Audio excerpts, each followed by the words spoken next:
Welcome to the Moviegoers Society Podcast, brought to you by Nerdtropolis. I'm your host, Sean Tajipour, the mayor of Nerdtropolis. And joining me once again is my co-host, Drew Munhausen, the professional media and movie mastermind, which I'm kind of jealous. You got an awesome Hummer EV behind you. You know, I'm a Hummer guy.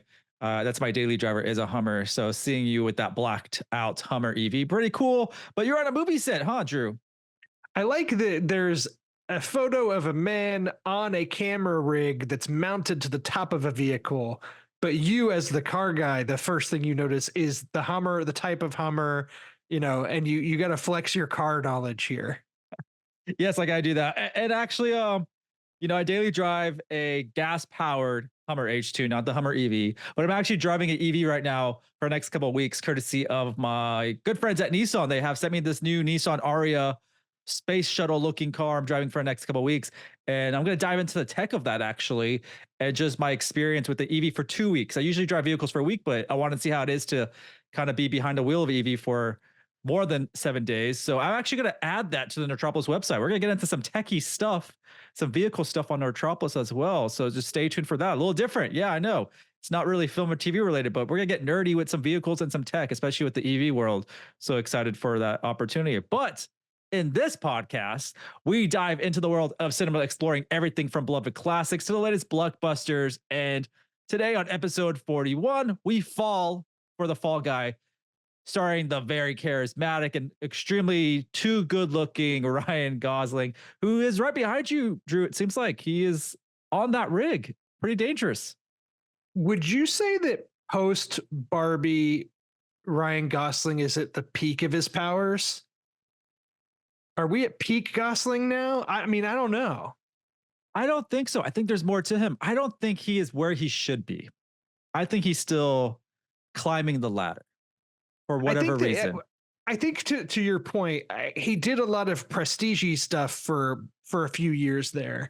And I think now it seems like post Barbie, he's like, I'm just going to accept being a movie star. It's almost like he's one of those guys that was kind of rejecting the traditional movie star premise. And now he's like, you know what? Yeah, I'll just be a movie star. Or at least I almost hope so. Like, I like the Fall Guy persona. I like him in these kinds of movies.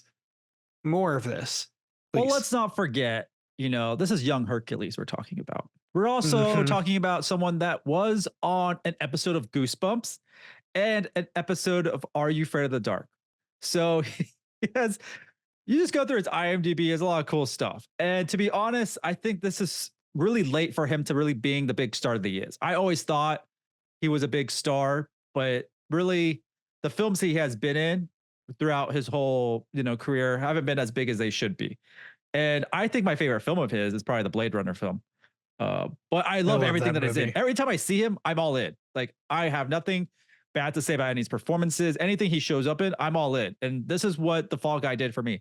I don't think I don't want to jump in too early, but if Ryan Gosling was not in The Fall Guy, this would fall flat. I'm just gonna say that.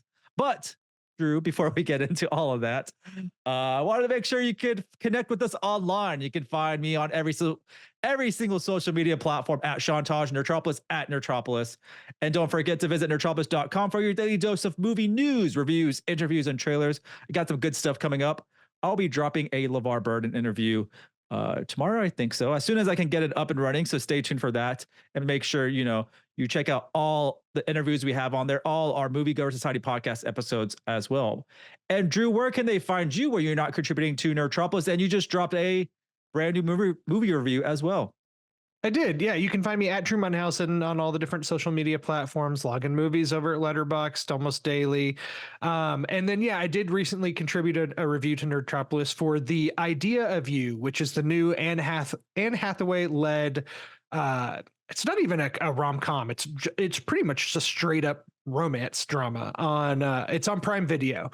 It's streaming there now. Very traditional romance movie that Anne Hathaway is really, really good in. Like, this was not, it could have been a phoned in performance, but she's actually really great. And that's coming from somebody that's like, I like Anne Hathaway. I'm not like the biggest Anne Hathaway fan on earth, but like typically I like her and can find her to be charming as long as she's not being quote unquote too much, which I feel like that's mean to say, but she's very good in The Idea of You. So if you like Anne Hathaway, if you like romances, if you need a good date night movie, check out The Idea of You on Prime Video. It's pretty solid. And Drew also has a review of The Challenger. So he has been working overtime, getting some really good stuff. And he's going to be doing more for us as well. Also, don't forget to catch up on all the previous episodes of the Moviegoers Society and tune into my podcast, Real Insights, on Spotify, Apple Podcasts, and of course, the Nerdtropolis YouTube channel. And before we get into the Fall Guy, we had some big news today, I feel like, or a big drop, big tease. DC, James Gunn, Warner Brothers, whoever said it was okay, has released our first official image of Superman coming out on my birthday, July 11th, 2025. So early happy birthday to me, I'm going to say. Our first look at David Corenswet as Superman. And this suit that, Drew, I'm sure you have it pulled up as well. I'm just looking at it. There's a lot going on, but my eyes go directly to the window, to be honest. That's like the first I was going to ask you about it. Yeah. And that's really where my questions are right there. Really cool drop. I love the pose that he's in. It's, he's getting ready, he's suiting up. Interesting way to release. Suiting up. I was almost said lacing up the boots, but there's no laces on the boots. So that's the inappropriate terminology. Yeah, but he's putting on his red boots. I thought this was an interesting way to drop it, an interesting pose. I do have a problem with, like, it looks like his eyes are closed, but I'm sure he's looking down. I don't like his facial expression in this photo. I don't think it does any, I don't know, it's kind of awkward to me. Dig the hair. I dig the S, and I dig the material of the suit, especially the boots. I'm just interested. And you notice there's a collar. This is the first time I think we've seen a collar on Superman around his neck. I never seen anything like that before, closing up around him. And the cape looks pretty cool. It looks actually a deeper red than general. And there's trunks. I see red trunks. You see that, Drew? He is. Yes, there are red trunks. I remember James Gunn confirming that. So I kind of want him standing up. You can see he has a big, bulky size. There's a lot of pictures of David working out. And so he's definitely really swole and huge. Not my favorite shot of the suit. I think they could have done better. This looks like a Vogue shot. It does look like a Vogue shot. And the suit it's dirty, right? Like the S looks, is it shadow or is it dirty? I think it's dirty. It's dirty. It actually looks a little burned up, if anything. So it's very interesting of, like, is this part of the film? Like, is this a shot from the film, or is this like a promo shot? It's hard to tell. I'm with you. Like, it almost looks like it could be just a promo shot. The boots look really clean, pants look really clean, but the neck, shoulder area is very dirty. So maybe that's it. Maybe that's why he's getting these new boots on. Maybe his last boots got too dirty. Maybe he stepped in some puddles. Well, he doesn't really. I mean, he's typically flying, so I don't know why he'd be stepping in puddles. But maybe he just needed a boot change. And you're right. This could be lighting. I'm really, like, conflicted now of the shadowing, but it is what it is. It looks cool. I dig the S, actually, because it does look more classic than this Kingdom Come variation. It's a hybrid, and I think this suit is also a hybrid and a new iteration, a new reimagining of the suit. It takes pieces a little bit. The collar is very interesting. The trunks are back. You got some lines on the sleeves. So I like those kinds of things, like the lines, little just designs that give it a little bit more character, less plain. I like that stuff. So we got to see if this is an alien tech suit. Is this a Kryptonian suit? I'm curious of, like, what they're going to do. And but he looks the part. I dig the hair.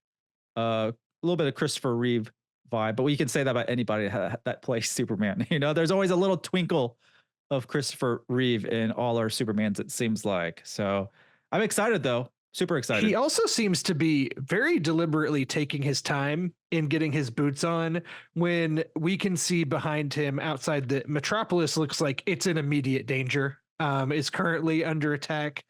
Assuming that this is Metropolis, he really seems to be taking his time, considering there's some imminent danger behind him. People were saying, like, it's kind of cool seeing him, like, put the boots on. He kind of looks like a laborer, very blue collar, no pun intended. With but I mean, that's where he's from. He's from the fields, the farm fields, And so, and if you look at some of the casting of his parents, they're really diving into this blue collar farm family vibe. And so it'll be really interesting to see a very different, I think, version of Clark that we haven't gotten before. And so I'm super excited. The casting has been great all around, and it's James Gunn. I got no complaints. I'm excited. I'm not going to nitpick. I'm just going to say this looks very interesting, very different, very fresh, and I'm just excited for it. I never hated any of the Superman suits we got. I'm accepting of all of them, just like the bat suits, to be honest. Yeah, I agree with you. Superman in particular is just not a character that I'm very picky about anyway. I will say the James Gunn of it all, a bittersweet aspect to that is that James Gunn is obviously very vocal on social media. He's very active. He's posting all the time. And because of that, we've gotten a lot of behind the scenes, pictures, cast photos at the readings. We got the S logo a few weeks ago, I think. So we've kind of gotten some glimpses. So when this photo dropped today, I kind of feel like if maybe there had been radio silence, then all of a sudden, boom, you got this picture, that it would be like a really, really big deal. But because there's been a pretty steady flow of information already trickling out because Gunn is so vocal, I kind of had to be like, have we seen him already? Haven't we already seen him? Oh no, I guess we haven't. Yeah, I guess this is the first full photo. I kind of had that reaction, which that's not a criticism because I'm not going to sit here and complain about us being spoiled and getting lots of information. But could you imagine the impact this may have been if it had been just silent on that front, and then all of a sudden, boom, here's your new Superman photo.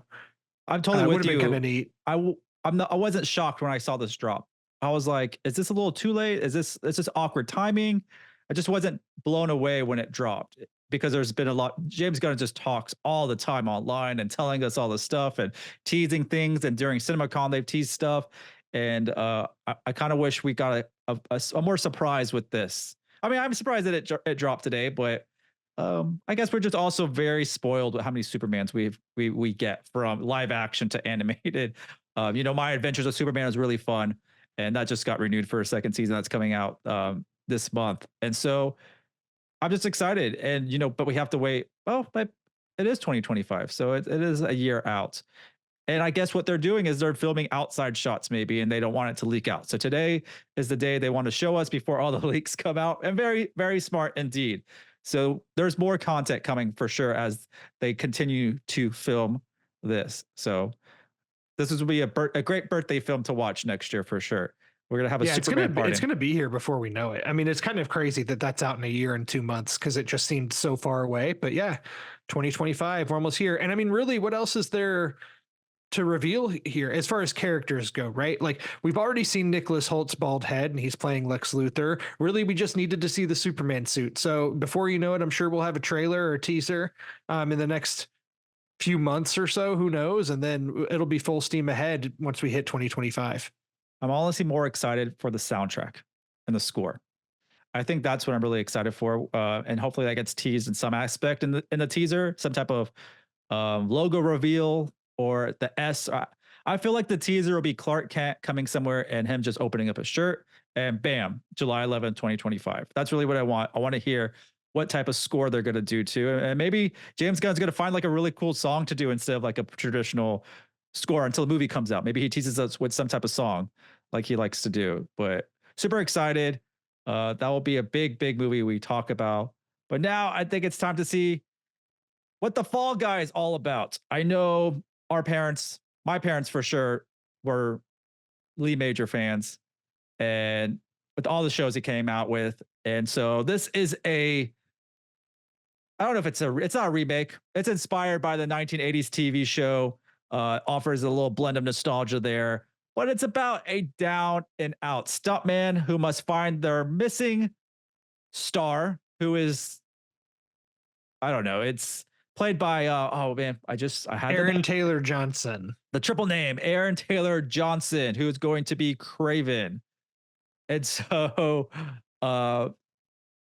Ryan Gosling plays the stunt double. I kind of like, they're both in really crazy shape. I'm going to say that. It's just wild that they really mimic each other. If you had their backs turned, you couldn't tell who was who.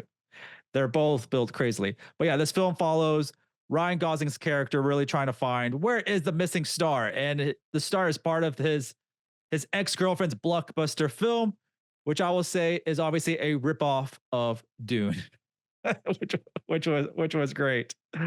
Uh, this film has a It's really like the movie's like Dune meets Mad Max or something. Like that's kind of the vibes I got from it. yeah, and it's a David Leitch film who was a stunt man, become actor. He co-directed the first John Wick film with Chad Stahelski. He's done a lot of stuff. I mean, he did Bullet Train, which was fun, which also had Aaron Taylor Johnson. He did Hobbs and Shaw. He did Deadpool 2. He did Atomic Blonde. So this guy knows his stuff. He definitely does. And what a great cast, but it's led by Ryan Gosling. Um, and obviously it has Emily Blunt in it, who I think both of them have really crazy good chemistry. I was actually really surprised by that. But this film brings a rush of adrenaline with big action sequences and really is a love letter to stunt performing and classic action entertainment, which is really, really fun.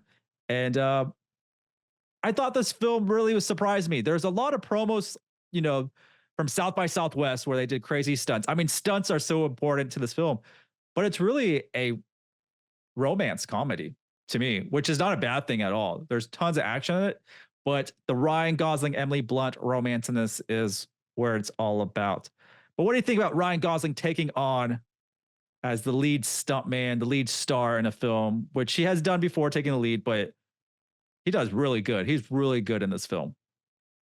I agree. He's really good. He's definitely on like another level with like just the fast talking and like a lot of the dialogue almost sounded improvised, but just how he kind of like bumbles along.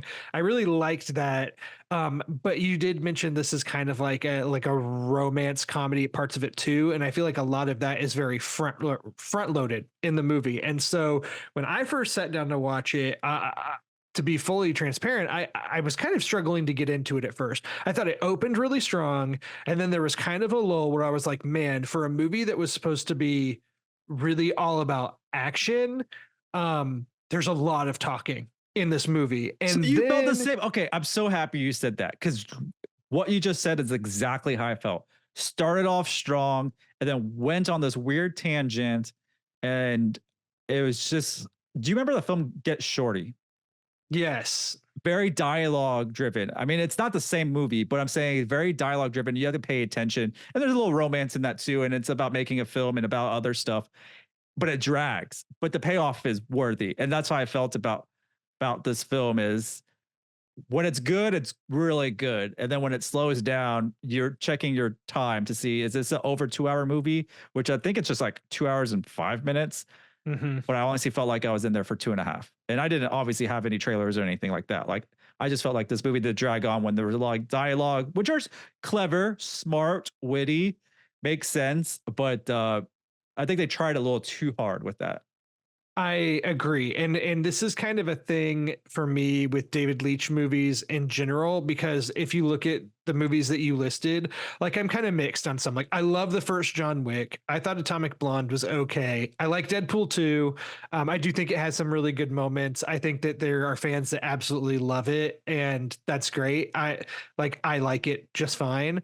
Hobbs and Shaw, I've seen it. I feel like it's kind of forgettable. Bullet Train had a lot of things that I like about it, but a lot of things that I kind of found grating as well. But overall, I'd say I liked that movie. And The Fall Guy, I felt like at the beginning when it was doing that quick, kind of quirky dialogue, I was like, oh no, like, is this just the David Leitch thing? And maybe this just isn't for me. But then there's a big action scene that is, it's set to the darkness, I believe in a thing called love. And from that moment in the movie, like it was all uphill from there. And the movie kind of didn't let off the gas.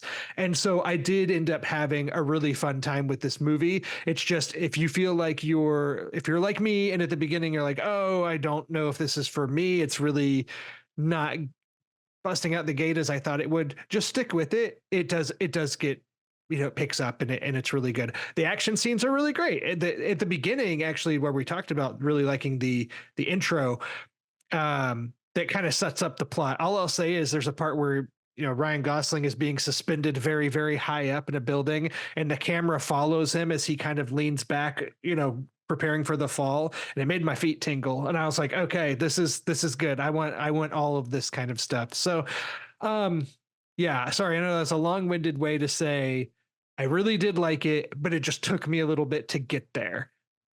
But luckily, it's all about Gosling. And so he really saves this film, I feel like, too, when you do get bored, but it's because it's fine. He's there. He shines as Colt Sievers, playing that stuntman that is full of charisma, definitely leading man appeal right there, and showcases why I think he's a standout in Hollywood. And I want more from him. I'm surprised he's not like in a superhero film. Like there has to be something he can do to do that. But tons, like I mentioned, tons of chemistry between Gosling and Blunt's character. It's really key, and it is really good. Their chemistry is great. So it balances, all the explosive action and the rom-com charm. And I really like Emily Blunt. I think this is the film I really like her most in. I think she really stood her ground in this one, and like I liked her character as long she's playing a director in the film, which is awesome. And like I said, their chemistry is really good. A lot of cool scenes between the two of them, a lot of action. But I also like the cast around them. Winston Duke is really cool, really fun in this as well. And you have Stephanie Shu, right? Stephanie Shu, yeah. Yeah. And I like her a lot, but I wanted her role to be more. She kind of popped in kind of the last minute, felt like. And she needs more. I'm kind of wondering if she filmed this like around the time that she got an Oscar nomination or beforehand for Everything Everywhere All at Once, like before she'd really popped in that. Because she's good at Joyride. I love Joyride. She has a small part. And she's really good in Joyride.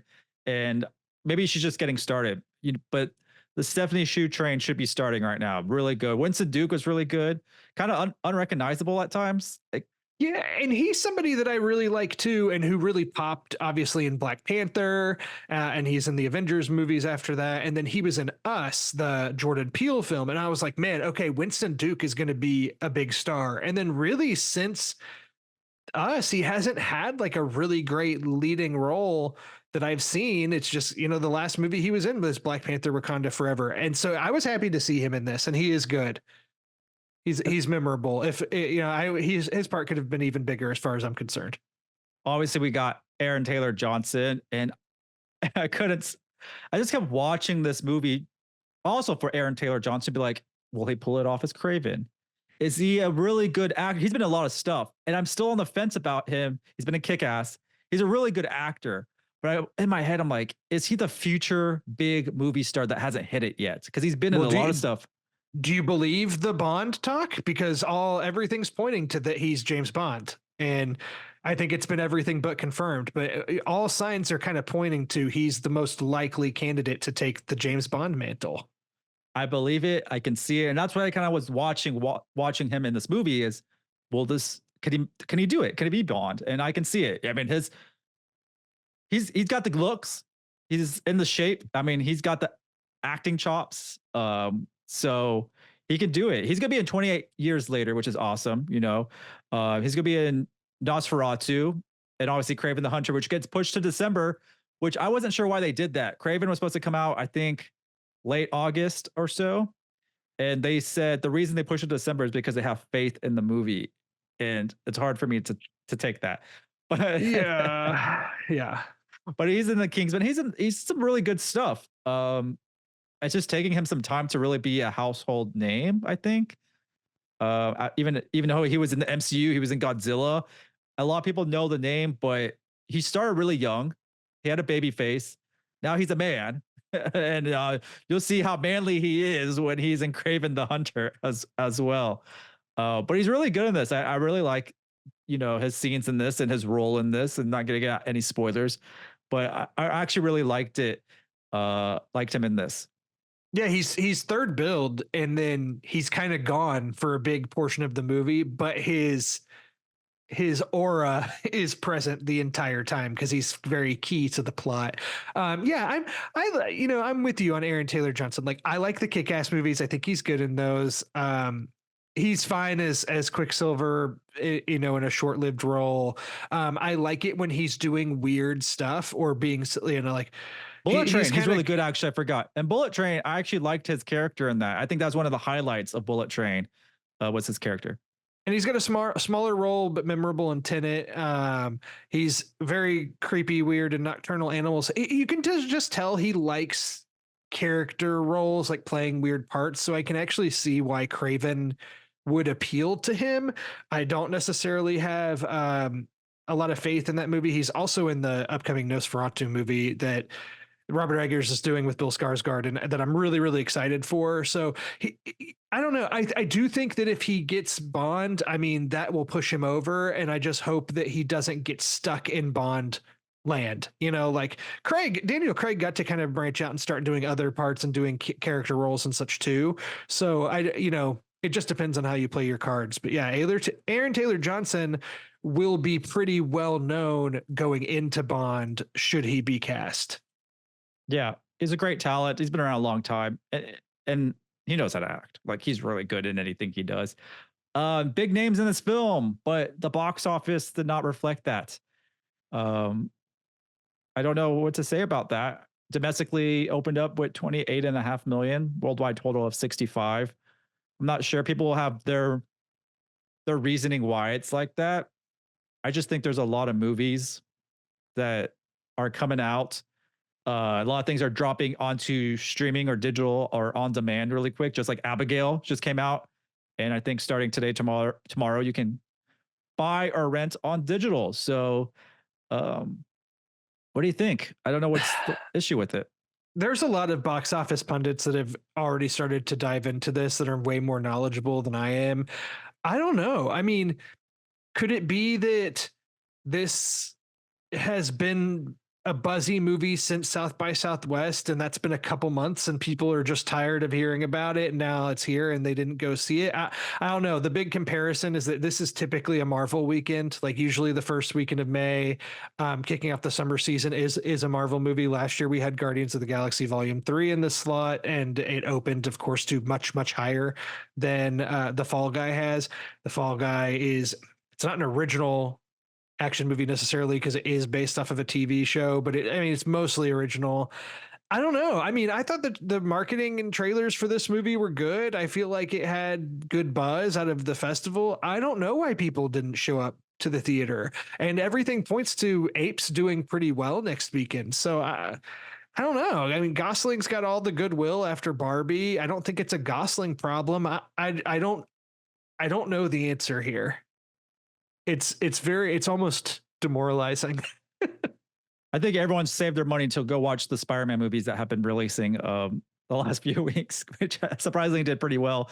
I think the original first 3 Spider-Man movies brought in like 3-point-something million, which is pretty awesome for a re-release of that. And then you also have the Phantom Menace that opened up to big numbers, I think, too. Pretty crazy, yeah. So it'll be interesting. We'll follow what Kingdom of the Planet of the Apes does when it comes out. Is it this weekend or so? And then I'm curious of what If does. So if performs like the Fall Guy, I'll have a theory by then of what's going on. That's that imaginary movie friend film. And yeah, and I've seen there's a lot of interesting theories about that too. It sounds like Ryan Reynolds is I think he's more of a popular name around like younger kids that will be interested in going to see If for him more so than what Gosling has. Maybe, I don't know. I'm kind of spitballing, but it's just a theory that I feel like I personally was way more interested in seeing The Fall Guy than I am for seeing If. That's me personally. I like Ryan Gosling in general more than I like Ryan Reynolds, although I like Ryan Reynolds as Deadpool and, all that kind of stuff. But I have a feeling that If is going to do better, and I guess it is what it is.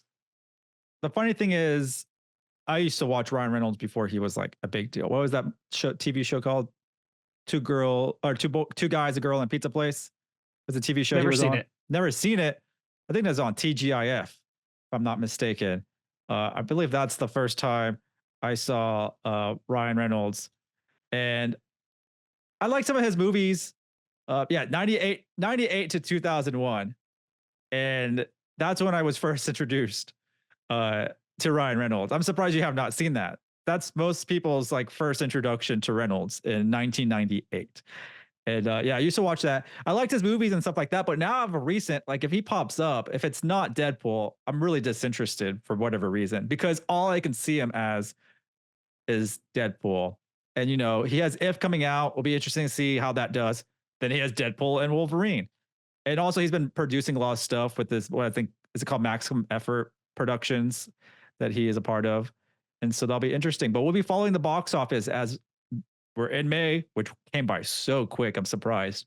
Feel like it was February just the other day.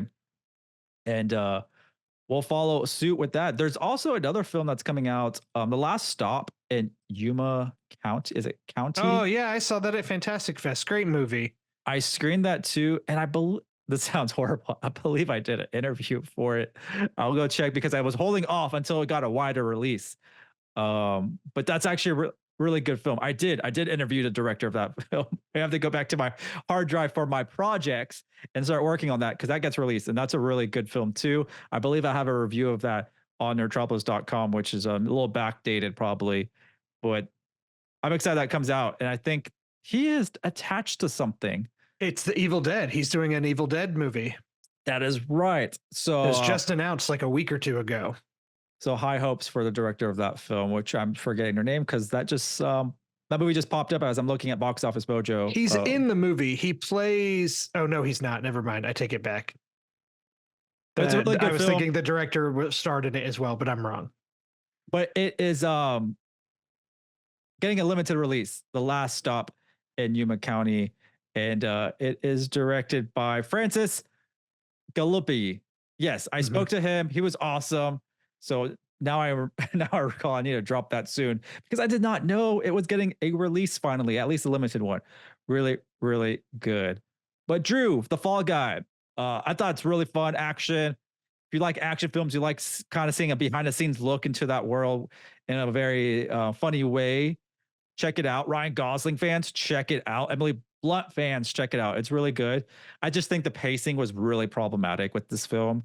But everyone's charismatic, great action, fun Easter eggs, and a pretty good cinematic experience, but heavy dialogue. I kind of wish it was more fast paced. But I gave it 4 out of 5 stars. I thought it was a pretty solid blockbuster film. I didn't see a reason to give it any less. I think it matches up with most summer blockbusters that are quality watches for sure. I give it a 3.5 out of 5. So I'm right there with you. I mean, I echo it. I do think go see it in theaters. I had a great time at the movies when I went to see it, despite nitpicks about the movie itself. I saw it on a huge screen in Dolby Atmos. I had a great time. Go see it on a big screen. It's you won't be disappointed. They say they have a script for The Fall Guy too. I don't know if it's necessary per se. Don't know where it goes, but Ryan says if it does well at the box office or people will like it or see more, they're going to do it. But honestly, I don't know if we're going to get a Fall Guy too. I think it's going to leg it out to at least be profitable or at least break even. I don't know if it'll go beyond that. I don't think it's going to be a huge bust. If it can make it to like 250 million worldwide, I think it'll be just fine. But we'll see. I'm looking right now. I'm seeing it's at 65 million. Is that right? Worldwide? Yeah, I think the budget was 150, 120. So it's got some ways to go. And I will say this, I will double down on something you said. I think all the South by Southwest hype, which was in March, did not help it. I don't know why they had to hype it from March to now like that. I got a little sick of hearing about the Fall Guy, to be honest. And all the little promos and gimmicks, I guess they did too much gimmicky promotion for this film that could have hurt it, or just people be like, heard about it for so long, don't know when it's coming out. Really got to focus on release dates for all these films and entice people to come to the movie and not just kind of chew their ear off about a film, especially when they go to South by Southwest. They're making South by Southwest like the biggest premiere ever for a film. And it's really like lay it off a little bit. It's really a good way to gauge what to expect from your audiences. And a lot of things get overhyped out at South by Southwest. And it's not beneficial to the industry, to be honest. Yeah.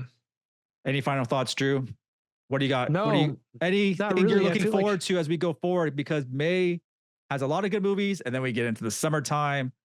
Is Deadpool Wolverine your most anticipated film the next couple months? I don't know. We do have Garfield coming out soon. That is true, everyone. Stay tuned for our Garfield episode. I'm actually really excited for that. We need something like this. I don't know why we don't get many Garfield films or anything else similar to it. The more the merrier. I mean, we're getting another Despicable Me film. Like, bring these out, please. Like, these are fun. I have a daughter. I'll be seeing those. No, I mean, being serious, yes, I'm very excited for Deadpool and Wolverine. I'm also very excited for Furiosa. I'm a huge fan of Mad Max Fury Road. I think Furiosa looks great. I'm worried for it and how it will do at the box office, just with everything else coming out. But that's probably one of my most anticipated. That should be a good one. I know they said that there is 2 more films that he wants to do. I think it's a Fury Road prequel, just focused on Mad Max, and then a sequel to Fury Road in the future. It'd be really cool if they get Mel Gibson back in some way. I will say I don't have any doubt that Furiosa is going to be great. I think that, you know, George Miller has a great track record. It's going to be good. It's just, I don't know if Furiosa is what people were looking for after Mad Max Fury Road. That's like a prequel movie about a side character that's not even played by the same actress. Like, as much as I love Anya Taylor-Joy and I'm looking forward to her, and I don't know, it's just kind of a weird premise, even though you have Chris Hemsworth in it too. But I'm excited for it because I do think it just looks phenomenal, and I'm expected to be blown away because, you know, in my experience, George Miller doesn't let you down. So that's what I'm going to say is my most anticipated as far as what's coming up next. But of course, I mean, you and I are MCU guys. Like, yeah, Deadpool and Wolverine looks fantastic. And I'm a big like classic 90s Marvel animation. So obviously been watching X-Men 97, and there's like 2 more episodes left. And maybe I don't think I'm spoiling anything. I don't think it's anything real, but like, I think the Wolverine we see in this one might be tied to this X-Men 97 show. If it is, amazing. That's just my theory. I didn't see anything about it. It's not a spoiler. I'm hoping if like they really want to surprise us, because this is definitely not the one from Logan. This is definitely a Wolverine from somewhere. And if they do it to the amazing X-Men 97, I'm going to be like going super crazy. And I have just learned at this point to, you know, you and I have had talks about this before. I try not to theorize too much about MCU and what's going to be connected and what's not, because sometimes I start seeing like TikTok fan theories that just make my head spin, and I'm like, you guys think way too hard about this stuff.